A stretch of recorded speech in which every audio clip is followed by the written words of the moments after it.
Assalomu alaykum hammaga. Mana bugun plan qilayotgan operatsiyalardan biri, ya'ni L5S1 sohasidagi dish churasini olish operatsiyasi. Bu operatsiya maloinvazivniy, ya'ni kam invaziv jarrohlik amaliyoti hisoblangan endoskop yordamida olamiz. Siz bilan videolarimizni bo'lishamiz.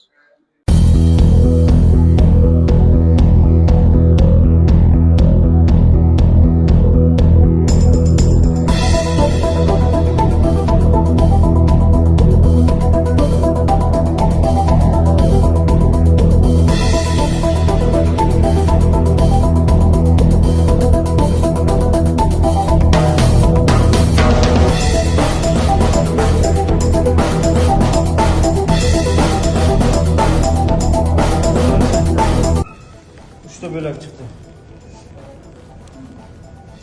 Mana biz hozir L5S1 sohasidagi dish churasini oldik. Ko'rib turganingizdek, nervli dishchasi, yerdan kattagina dish churasi olindi.